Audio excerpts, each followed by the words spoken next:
What's going on, Dragon Ballers? Welcome back to another deck profile. Today we have a very cool one. We're here with Jermaine, who got top 4 at the Gamerz 1K event with Black Masked Saiyan. Jermaine, how's it going, man? It's going good, man. How's everybody doing? Good, man. Good, man. It's good to have you here. Dude, this is a really cool list. You picked a super, just super rogue leader that we haven't seen. I don't think this leader has ever topped an event. So to say that, you took it to such a far placing in this tournament is really cool. We'll get into the main deck and we'll see what you're playing in the list. But why this leader? So, me and my teammate were working on decks for a while because I was playing Vegeks ever since it came out. So I was kind of getting bored of that. And my teammate, ironically, he had played both Gogeta Zeno and Dark Broly. So we were like, is there any kind of way that we can get the best of all three of those decks into one thing? And then one day he posted this deck in our group chat, and we've been working on it ever since, man. Very cool, man. Yeah, I like it because it's a pure Saiyan leader, which is relevant for some of the Gogeta Zeno cards, and it's also a Saiyan leader that mills, which is relevant for the cards we'll see right now. So you're playing the full Vegeks package, the 4 time-mated Trunks, the 4 time-mated Vegeta, the 4 Spring Kai of Time, and the 4 Unisons, right? So this is a 60 card list, right? Yes, sir. Gotcha. So with the mills and whatnot, and you do play a lot of Overrealm, we'll see that in a bit, and we'll talk about there's a lot of ways that these cards all combo together. So when you were attacking with your leader, right, you milled 3 instead of 5 like Vegeks. How often would you say you actually milled some of these cards? Was it every other turn, or was it every turn? How did it work out? So I would say it was probably closer to every other turn. Even though the deck's 60 cards, it felt like it didn't matter because I was still hitting my targets on a regular basis. Gotcha. And I think that works out because you play a lot of good Overrealms that require a drop area. So to play one Vegeta and 1 Kai and then leave the rest of your drop filled up is pretty good. But okay, yeah, so you are playing a Gogeta Zeno engine as well, and like we said, your leader is a mono black Saiyan only card, which is relevant for a lot of those guys. So you're playing 4 Vegeta super combo, which just has a really nice synergy. The thing about a black mill deck is you run into the issue of sometimes milling your super combos, but in this deck it kind of works out, which is not too bad. You're playing 3 Vegeta True Fighting Spirit and 4 Goku True Fighting Spirit. I believe these are your only fusion targets. So did you feel like it was consistent enough with milling them and also drawing them and fusing them from hand? Yes. So most of the time via the testing, we originally were running the 6 drop Vegeta that came out in set 11. Mm-hmm. He's pay 2 black, Overrealm, warp a barrier card that your opponent has, and draw a card. Mm-hmm. And we're also playing the ISR Goku that's also a 25k. I see. Mm-hmm. But we started to feel like it was just clunky in the deck, and it was just weighing things down. It felt really win more. Mm-hmm. So we just cut it down to these 10 targets, and as the testing went on, it just managed to work out. Cool. And yeah, that makes sense because sometimes if you have a 25k Goku and a 5k Vegeta, well, that doesn't really work out, right? So it kind of makes sense to just keep them all the same power level for sure. And here are our fusion guys. So 4 Gogeta Fearless Fusion, 2 Gogeta Marvelous Might, and then 1 Gogeta Martial Melee. So I do have 2 questions. Why only 2 Marvelous Might? That'll be my first question. So this guy, you want to see him, but not as often as I would rather see Fearless Fusion, because I would honestly say Fearless Fusion was probably my MVP all day. There's so many pesky cards that just have barrier that stick on the board, and this card is like a 1-mana kill spell with a body. So a lot of the times I would rather see the Fearless Fusion over the Marvelous Might, because I was really trying to remove cards on a regular basis, because the power is going to come via the Overrealm cards. Gotcha. So more so the Gogeta engine was pretty good for removal, and then sometimes Marvelous Might was okay for a little bit of 1-drop spam. But that leaves my other question. So did you ever try the PyCon Unison to try and spam out the 6 drops or boost up your 1-drops? Yeah, I tried it. I just felt like it wasn't as good as just milling the Gotenks as a threat, because more so the PyCon sits there as a body that your opponent wants to attack, but at times I want to be more aggressive, and the Python can't swing unless it has 3 markers on it. So that was really like a bummer for me. Gotcha. So it didn't seem to add to the deck's aggression then. Yeah. Gotcha. All right, so here we go with some of the overwhelms. We have 2 Trunks Time Regulator, 3 Demon God Demigra, and Demigra is kind of what I was talking about before, where like, let's say turn 1, you swing, you mill 3 cards, maybe you play like a Vegeta off of those mills, and then the next turn, you mill 3 more, and maybe you don't hit any of your come into play guys, but then you could play a Demigra. So that math just kind of works out pretty well. 2 Bardock, and then 3 Goku Beyond All Limits. So with this lineup, how did you feel about it? Did it work out? And are there any changes you would make to the main Overrealm lineup?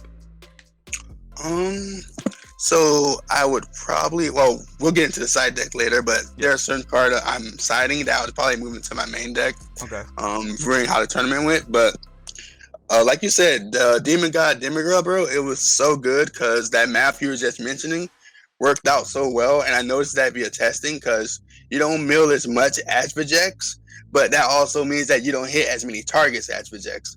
So when you mill 3 and mill 2, you have like exactly 5, so it works out a lot.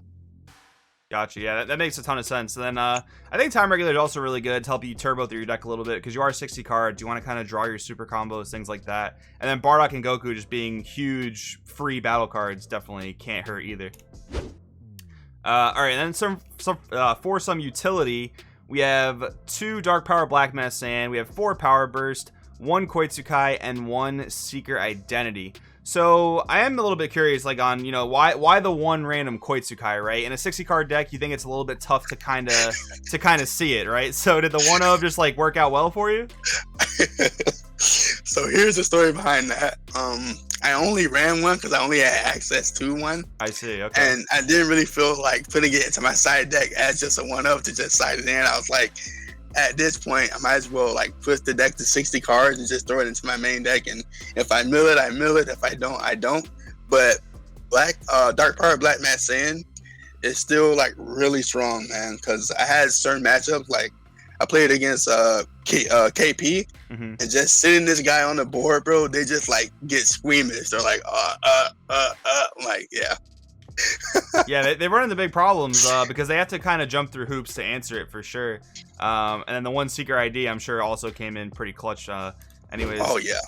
Moving on, we have 2 Hidden Power E Supreme Kai and the 1 Kraken Space Time. So why like this split? Why not just like 3 Champas or 3 Kraken Space Time? So the 2 Champa and the 1 Kraken Space Time, the reason why I played the 2 Champa is just in case I was ever swinging with a battle card like the 6-drop Bardock or my Unison and I wanted to threaten lethal. The Champa allowed me to do that. The Kraken Space Time, the 1 of, is like, it's very unexpected. Well, I feel like it should be expected, but a lot of people don't expect it. And when you drop it on my 20k leader on the backside, that's a 35 double strike, and 1 Kai makes it like a 45 double strike. Gotcha. And it's also good to use for defensive purposes as well. Yeah, 1 energy 15k is pretty solid, and that brings us right into Majin Buu's Human Extinction Attack, which is kind of nice because, like we said, your leader doesn't mill as much as Vegex, but you have this card that allows you to mill more through your deck. So what were some of like the main opportunities you were looking to use Human Extinction Attack, like every single turn possible, or like was there something you were looking to build up to with Human Extinction Attack? So most of the time I would use it was like on my turn 3 push, where I would go into the Bardock Overrealm and I would swing with it, Human Extinction Attack, milling 4 cards, and then throwing a chop on top of it. It's like 50k double strike damage, and most decks aren't going to want to combo out of that, or they just can't combo out of that on turn 3. And there was something else I wanted to mention about the leader being an untapped 2 that was so relevant yes. over the weekend, man. It's so relevant. As opposed to the Jax being untapped 1, draw 1, Dark Wally being draw 2, and so on and so forth. The untapped 2 was one of the things that really drew me to this leader. Yeah, that's actually super nice because you do have like several cards that cost 1 to combo, but even on that same idea, you're right. Like, yeah, being able to combo all those 1 energy combos with that untapped 2 on your leader is actually kind of insane. And that actually, I should have mentioned it at the beginning of the video, but with your leader, the backside ability to pick up a black battle card, is that restricted to anything, or is that just like any black battle card? So it says, it's funny because when I initially read the leader, when we came up with the idea, on the backside he says, burst 3, I gain 5k for the turn, and then I can pick up any battle card from my graveyard that's black, that's 3 or greater. I originally thought it said 3 or less, so I was like, oh man, this leader's trash. And then I read it for a second time, I'm like, oh wait. So that means you can pick up. So that means you can pick up your secret rare from the drop, right? Yeah, I did that so many times, bro. That's a really good thing for that leader for sure. Because I was gonna ask you, like, what do you think about this versus Heroine's Lineage? But then I remembered, like, oh, the leader can pick up black battle cards. I just wasn't sure about like the energy cost. But yeah, the fact that it picks up Supreme Kai from the drop is absolutely insane. Yeah, and I just want to go through one play I did in the event versus Dark Broadly. I was playing him and I swung with lead and I burst 3 and I hit my Kai, right, and his face was like a sigh of a relief. Then I proceeded to awaken, and then just like pressure him, and then I did leader skill to burst 3 more, and I picked up my Kai, and his face was like, "Wait, what?" I was like, "Yeah, dude, that's pretty good, actually, bro." That's so funny. That's just, it's so cool when like a leader you don't see very often has like that really strong interaction. That's a really, really powerful interaction. So that's really cool. We do have the side deck here, so I'll kind of just let you explain your thoughts on the side deck. Okay, so there's the one secret Black Masked Saiyan. He was just a extra copy for KP matchups. Any deck that likes to go wide. Meki Kabura at 2 was along with Shin Noble Supremacy to help me try to like throw it off aggro Shin, because that deck is like ridiculous, man. It is so ridiculous. And Meki Kabura also good for Dark Brawly and Invoker. The main question is probably, why am I citing Crisis Crusher? So I was expecting to see a lot of the Vejeks and other black like mirror matches, and I didn't want them to just like blow me out with their 1-drop. So I was like, I'll just cite Crisis Crusher and slow them down while I'm building up. As for the Bardock the Tenacious, that's a similar thing, like to stop aggro like Dark Brawly, Vejeks. Ironically, the one mirror match I faced in the event, which is my teammate. You got Sun Gohan for blue matchups. And the card I wanted to get on was Masked Saiyan Breakthrough, Brainwash No More. This is definitely a card I would increase to 4 and probably 2 into the main deck.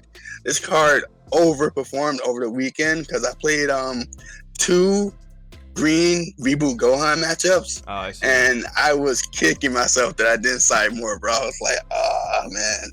Yeah, that effect is super good. That's Black's like one way to like deal with battles like during battle. You know what I mean? Like it's really good. Yeah. Definitely. And the one Max Power Command Mail just for Extra Negate, and there was ironically another interesting interaction that happened on screen versus Dark Brawly, and it happened multiple times throughout the day. I would have a situation where like I would on turn 3 or whatever, I would play my Demigra, right, Dark Overrealm, swing with it. They would Heroes Lineage it, and then I was like, okay, that's fine. I'm like, all right, max power, warp my Demigra. Get it back to my side of the field. But yeah, you gotta. Yeah, if they take your Demigra, you gotta get rid of that thing because that's gonna take a lot of cards out of your hand. So crazy. And then I would awaken it on tap 2 and be like, all right, mill 3, add something back pass. And they're like, what just happened? Nice, man. Very cool. I think you have a really cool deck here. So it's the cool thing is like it all just makes sense, right? Like you put your Goku's and Vegetas in the drop with the mill, and you warp them with Overrealms, and you fuse into Gogetas, and you have your Vegex pieces. It's a really cool list, man. Any shout outs you want to throw out here at the end? Oh, definitely, man. I want to first and foremost give a shout out to you, man, for inviting me on to do the deck profile. I really appreciate it. My pleasure, man. I want to give a shout out to my team that helped me out with all the testing and the collaborations and all that good stuff. Give a shout out to my 2 locals, which is CCG and Bearded Collectibles. Alec Pastrana, best shop going on the planet, baby. And thank you. Thank you, Joy. No problem, man. We'll see you next time. Yes, sir.